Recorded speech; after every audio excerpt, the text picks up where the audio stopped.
What are the rules when you're in town? Stick together, be polite. When things are mad, stay out of sight. I first heard your voice when I was just a child, as Ariel, of course, in The Little Mermaid. So talk to me a little bit about how voicing the princess kind of changed the trajectory of your career. Yes, having this opportunity to be the voice of Ariel, singing and speaking voice of Ariel for now, I think it's 36 years, has truly been life-changing. Absolutely.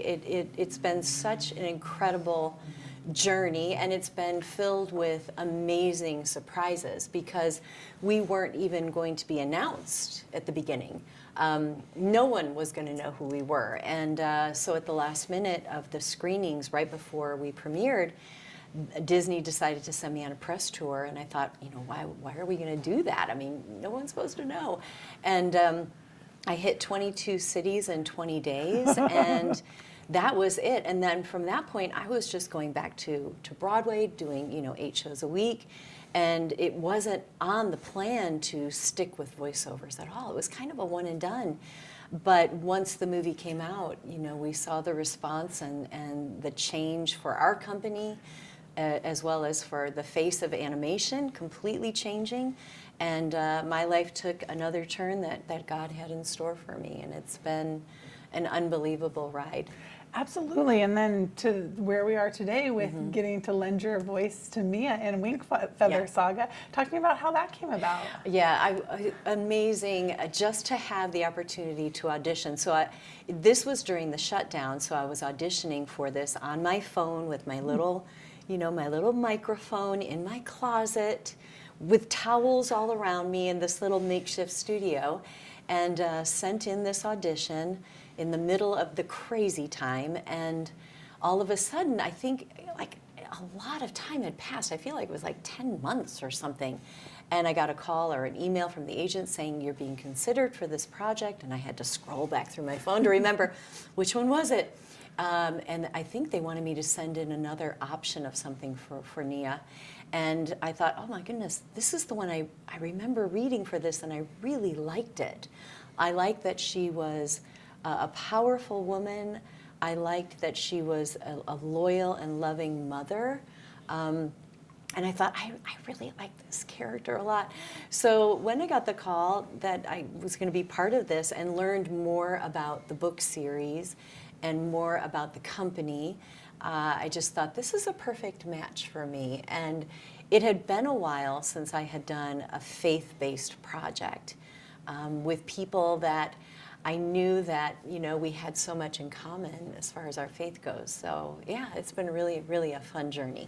Yeah, talk to me about that, because and so closely your voice is tied with others, from Sophia the First, to Wreck-It Ralph and so forth. Yeah. To be able to have content that then can have that faith impact with children. Yeah. Talk to me about having that deeper meaning. Right. Yeah. It's one more added blessing on top, because anytime I'm in the recording studio, I'm having a blast. And no matter what the project is, I'm thoroughly enjoying myself. It's so much fun to do voiceover. It's so much fun to do animation. And but then you add the element of the faith to this project, and for working with people. And of course, we were on Zoom, all of us together. I'm in the studio by myself with the engineer in Atlanta, and then to have this team, knowing that we're praying together, we are focused on the same ideas of what we want this content to be and how we want it to touch families and to touch children's lives, was just a wonderful added blessing on top. Yeah, and I know that you actually had your memoir come out this year, part of This World. Yeah. Talk to me a little bit about the importance and how you were able to find your inner voice. Right. This little collection of stories called Part of My World was not on my map, my radar, on my agenda whatsoever. Tyndale Publishing reached out to me before the world shut down, and I had said no. And an autobiography, memoir, all of that, none of that just sounded like me. I wasn't comfortable with that idea at all. But after 2 or 3 times of kind of discussing, like, what if you just did a collection of stories of behind the scenes that would shine the light on others?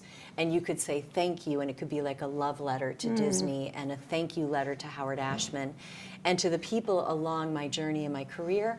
Then I thought, I can wrap my mind around that. That definitely felt like something that I would be more comfortable with.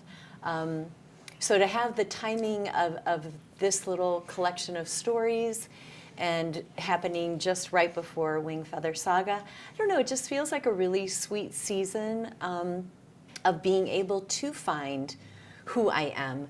I've been doing this for a really long time, so it's wonderful at my age now to feel like I'm in a real sweet spot of my life with my family and with my career, and being able to be part of projects that really match my heart. So that's been a huge blessing. Yeah, and I love, when you think of a character fully being told through the voice, right? I know for some of them you have altered your voice to meet the character. Right. Others you use your own voice. How does that decision work? And can you immediately go through some of those characters?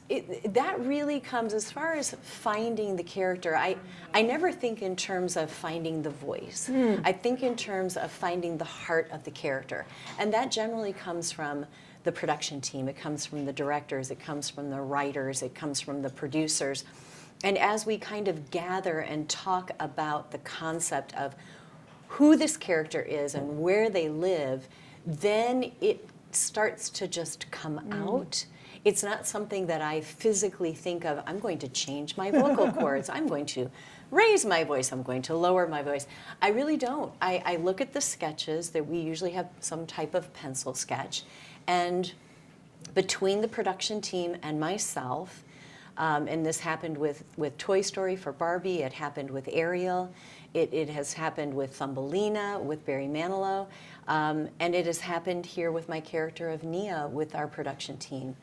Between Andrew and Chris and myself, we were able to land in a spot where we thought, that's Nia, that's who she is.